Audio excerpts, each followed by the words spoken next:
সতীর বিয়ের জন্য ঘটক তো সে কবে থেকে আমাদের পেছনে লেগে আছে। তুমি চিবিদাদের ছেলের সঙ্গে সতীর বিয়ে হ্যাঁ করে দাও।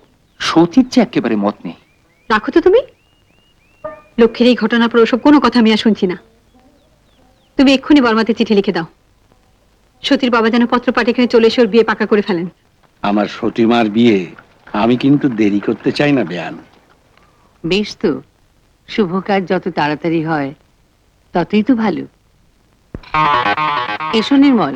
একটু দেরি হয়ে গেল মামুনি। এ আমার অ্যাটর্নি নির্মল পালিত। একে আমি নিজের চেয়েও বেশি বিশ্বাস করি। নমস্কার। নমস্কার। বসো। হ্যাঁ, বর্মাতে ভুবনেশ্বরদার বিরাট কাঠের ব্যবসা। আপনাদের কথা শুনে পরিচয় পেয়ে আপনাদের পরিবারে মেয়ে দেবার জন্য দাদা বর্মা থেকে কলকাতায় ছুটে এসেছে। আমি সাধ্য মতন আমার মেয়েকে সাজিয়ে গুছিয়ে দেব বেয়ান। সতী আমার বড় আদরের মেয়ে।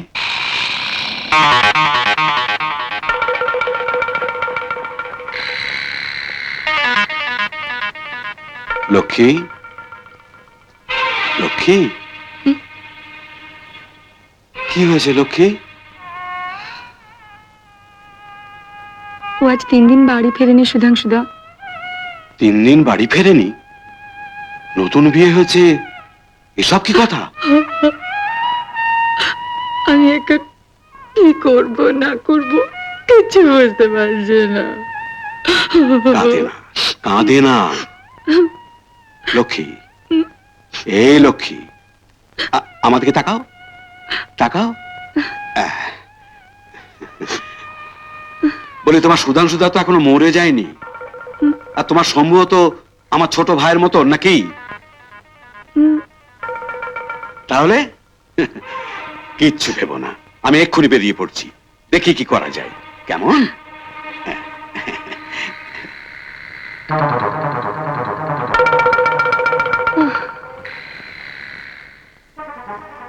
দরজাটা বন্ধ করে দাও লক্ষ্মী।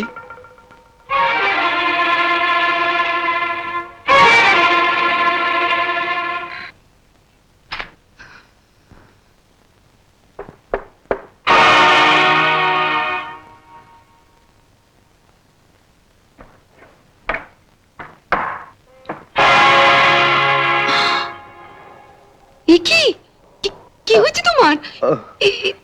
তোমার কি হয়েছে তোমার? কপালে কপালে রক্ত কেন তোমার? চলো চলো চলো, বসবে, চলো। হ্যাঁ, বসো। কি হয়েছে? চুপ করে আছো কেন? বলো কি হয়েছে তোমার? কাঠগোলার কর্মচারী আমাকে মেরে ফেলছিল, কোনো মতে পালিয়ে এসেছি। কি কি বলছো এসব তুমি? আসল কথা তো তোমাকে কিছুই বলিনি। কি কথা? সুধাংশুদের কাছ থেকে অনেক টাকা ধার করে কাঠগোলার মালিক হবো বলে বিজন বাবুর হাতে তুলে দিয়েছিলাম। লোকটা পুরো টাকা নিয়ে পালিয়ে গেছে। পালিয়ে গেছে? হ্যাঁ লক্ষ্মী, কাঠগোলার কর্মচারীদের 3 মাসের মাইনে বাকি। ওদের সকলে ধারণা হলো যে তুমিও কাঠগোলার মালিক, আর সেই রাগে তোমার উপর হামলা। হ্যাঁ লক্ষ্মী, আমি নিজেও শেষ হলাম, তোমারও সর্বনাশ করলাম। শম্ভু, শোনো শোনো শোনো শম্ভু, শম্ভু। লক্ষ্মী, আজকাল আজকাল সবসময় আমার মাথার মধ্যে কেমন যেন সবকিছু তালগোল পাকিয়ে যায়। আমি আমি কি শেষে? না না শম্ভু, না, এত সহজে আমরা কিছুতেই হেরে যাব না, কিছুতেই না। তাহলে যে আমাদের ভালোবাসাও ছোট হয়ে যাবে শম্ভু। তাহলে তাহলে আমি এখন কি করবো বলো তো?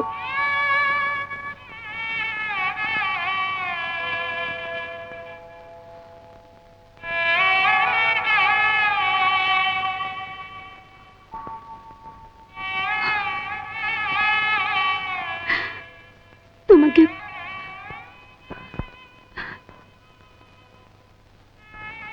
তোমাকে তোমাকে কিচ্ছু করতে হবে না গো, কিচ্ছু না। তুমি শুধু আমার পাশে থেকো। এখন এখন যুদ্ধের বাজার। তুমি দেখো, আমি ঠিক একটা না একটা চাকরি জোগাড় করবই। তারপর তারপর আমি সংসার চালাবো। আর তুমি তুমি আবার নতুন করে ব্যবসা শুরু করবে, একেবারে নতুন করে। কেমন?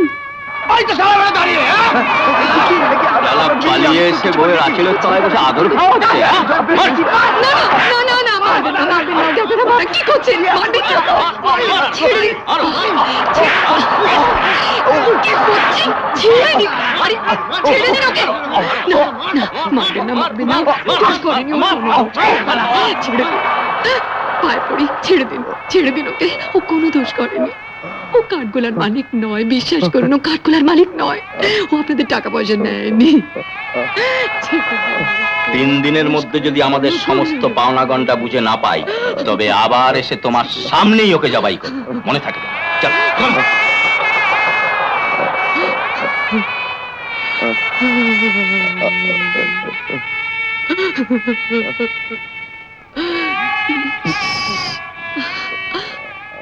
আমি আমি একটু ডাক্তার ডেকে আনি। না, কেন? ডাক্তার এলে ওরা আমাকে আবার মারবে। সে কি? এসব কি বলছো তুমি? ডাক্তার বাবু, আমি টাকা চুরি করিনি, সত্যি বলছি আমি টাকা চুরি করিনি। সুধাংশুদা, সুধাংশুদা, তুমি আমাকে বাঁচাও সুধাংশুদা, ডাক্তার বাবুকে একটু বুঝিয়ে বলো। সুধাংশুদা, কোথায় গেল? আমায়, আমার কথা কেউ বিশ্বাস করছে না কেন? আমি টাকা চুরি করিনি, আমি সত্যি টাকা চুরি করিনি।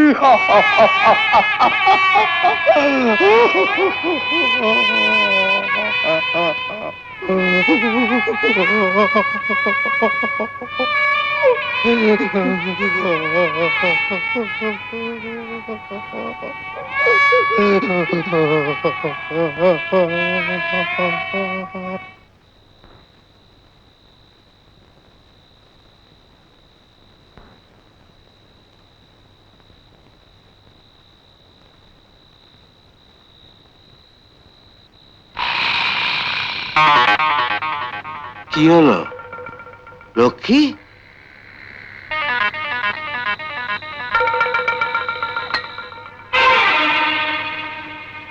কথা বলতে বলতে অমন করে চলে এলে যে? অনেক রাত হয়েছে সুধাংশুদা, তার উপর আপনি মদ খেয়েছেন। এবার আপনি বাড়ি যান। আরে, লক্ষ্মী, তুমি কি আমাকে ভয় পাও? কেন? কেন ভয় পাবো কেন? এই এই এত বড় কলকাতা শহরে আপনি তো আমার একমাত্র সহায়। আমার স্বামীকে আপনি কতভাবে সাহায্য করেছেন, করছেন।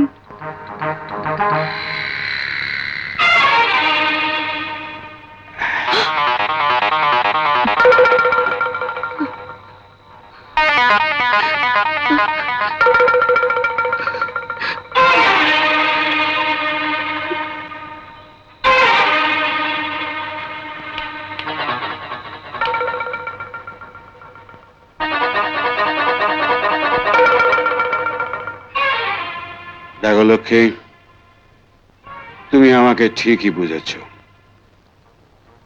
আমি তোমাকে চাই। ছি! আচ্ছা সুধাংশুদা, অসহায় সহায় হলে বুঝি সুযোগ নিতে হয় তার উপর? দেখো লক্ষ্মী,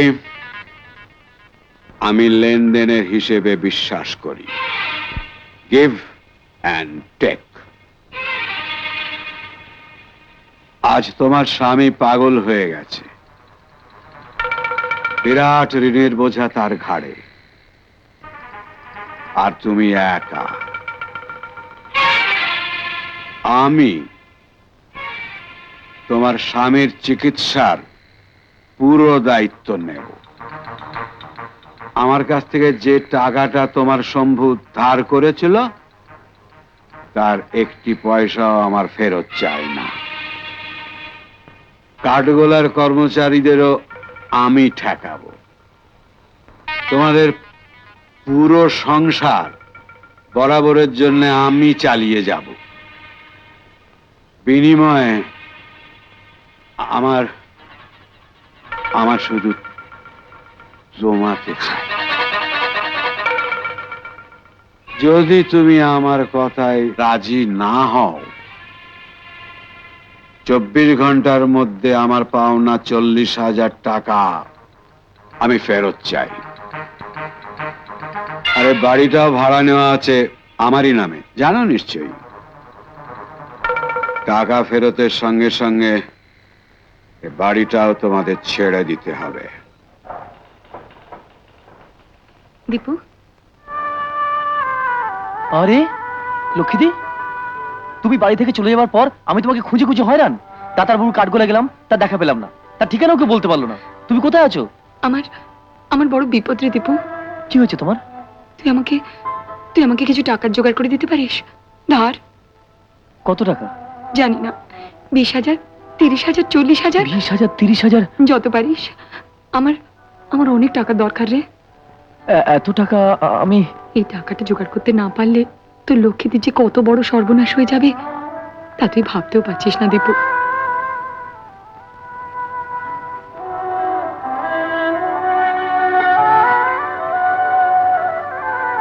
দীপু, এই দীপু, হুম?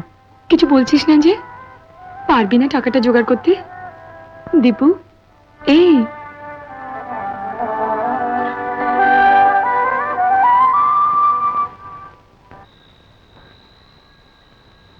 সত্যি? কি? তোমার সঙ্গে আমার একটু কথা ছিল। আমারও তোমার সঙ্গে কথা আছে। তোমার আবার কি কথা? আচ্ছা, লক্ষ্মীদি এখান থেকে চলে গেছে, তোমার খুব কষ্ট হয়েছে না? হ্যাঁ, ভীষণ। আমি চলে গেলেও তোমার কষ্ট হবে? কোথায় যাবে তুমি? বলো না, কষ্ট হবে তোমার? হবে। লক্ষ্মী দিচ্ছে বেশি না কম? তোমার কি হয়েছে বলো তো? বলো না, লক্ষ্মী দিচ্ছে বেশি না কম? সত্যি, বলো। তোমার সঙ্গে আমার একটু দরকার আছে। দীপু, কি? তোমার মনে আছে কি? আমি একদিন তোমাকে বলেছিলাম তুমি আমাকে যেতে না দিলে আমি এখানে থেকে যেতেও পারি? সত্যি? বলো। সত্যি, আমি তোমার কাছে একটা জিনিস চাইতে এসেছি। দীপু, তুমি আমার কাছে যা চাইবে আমি তোমাকে তাই দেব। বলো কি চাও? আমার আমার বলো না দীপু, বলো। আমার আমার কিছু টাকার দরকার সত্যি।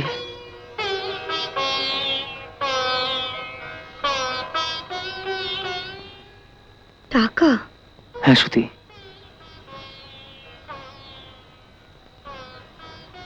তুমি তুমি আমার কাছে টাকা চাইলে দীপু?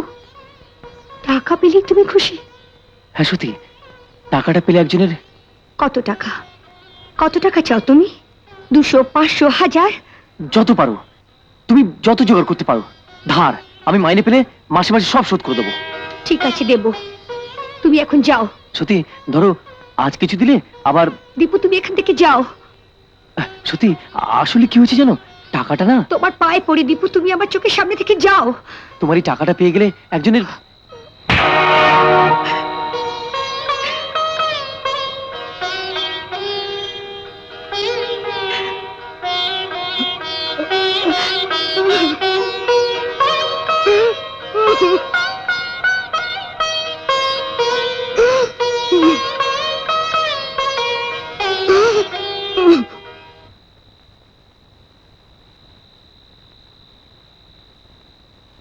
কি বাবা তুমি? আমি তো ঠিক... আমাকে চিনতে পারলেন না মাসিমা? আমি কিরণ। হ্যাঁ, তুমি... তুই...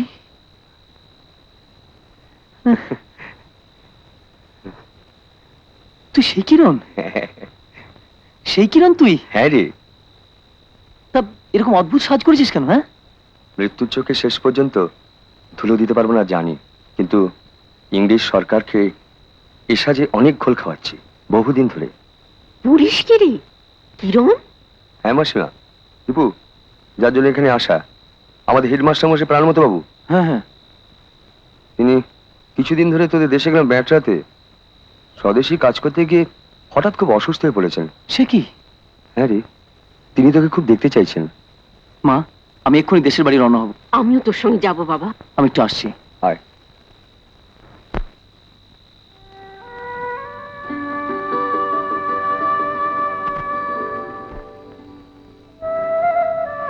সত্যি সত্যি আমি একটু আমাদের দেশের বাড়ি যাচ্ছি। আমি আর মা। আমি দেশের বাড়ি থেকে ফিরে এসে তোমার সঙ্গে দেখা করব। ততদিনে আমার উপর তোমার রাগ ঠিক পড়ে যাবে। আমি যাচ্ছি।